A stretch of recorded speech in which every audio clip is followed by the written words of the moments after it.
தேதி குறித்து கல் இறக்குவேன், என்னை சுடுங்கள் பார்க்கலாம். சீமான் சவால். பனை ஏறும் தொழிலாளியை காலில் சுட்டுள்ளார்கள். நான் கல் இறக்குகிறேன், மீண்டும் தேதி குறித்து கல் இறக்குவேன், என்னை வந்து சுடுங்கள் பார்க்கலாம் என நாம் தமிழர் கட்சியின் தலைமை ஒருங்கிணைப்பாளர் சீமான் சவால் விடுத்துள்ளார்.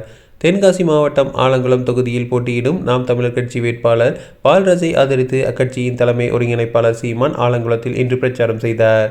அப்போது அவர் பேசும்போது, உங்களுக்கு சாதிக்கான தலைவன் வேண்டுமா, சாதிக்க துடிக்கும் தலைவன் வேண்டுமா என கேள்வி எழுப்பினார். நாட்டை ஆள்பவன் இறைவனை போல இருக்க வேண்டும். சாதனைகளை சொல்லி வாக்கு கற்க தகுதி இல்லாதவர்கள் காசு கொடுத்து வாக்கை வாங்குகிறார்கள். உரிமையை ஒருபோதும் இழக்கக்கூடாது என தெரிவித்துள்ளார். காசு இல்லாதால் தொடர்ந்து நான் தோற்று போகிறேன். என்றைக்கு என்னை உணர்கிறீர்களோ அன்றைக்கு என்னை வெல்ல வைத்தால் போதும். 4 முறை நான் போட்டியிட்டுள்ளேன், ஆனால் நான் தோற்கவில்லை. நீங்கள் தான் தோற்று போனீர்கள். தோல்விக்கு பயந்து 2 தொகுதிகளில் போட்டியிடவில்லை. சாதி மதத்தை சொல்லி நான் வாக்கு கேட்கவில்லை. தமிழன் என்ற இனத்தை சொல்லி வாக்கு கேட்கிறேன். நான் வாக்குக்காக காசு கொடுக்க மாட்டேன், ஆனால் ஆக சிறந்த வாழ்க்கையை தருவேன் என தெரிவித்துள்ளார்.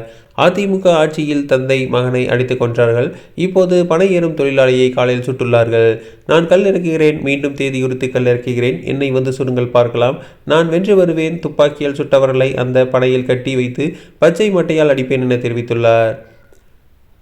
தூத்துக்குடியில் துப்பாக்கியால் சுட சொன்னது யார்? தந்தை மகனை அடித்து கொன்றது யார்?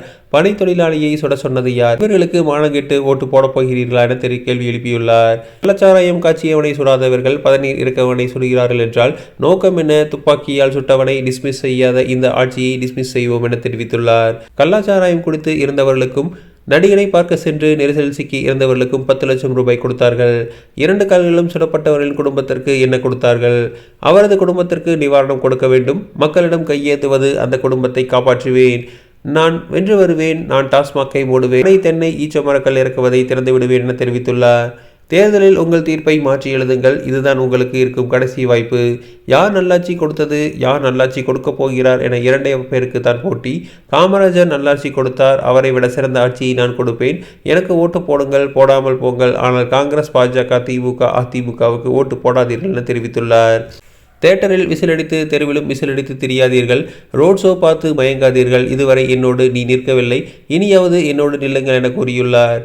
இதைத் தொடர்ந்து பாவூர் சத்திரம், கடையநல்லூர் பகுதிகளில் தென்காசி மற்றும் கடையநல்லூர் தொகுதியில் நாம் தமிழர் கட்சி வேட்பாளர்களை ஆதரித்து சீமான் பிரச்சாரம் செய்தார்.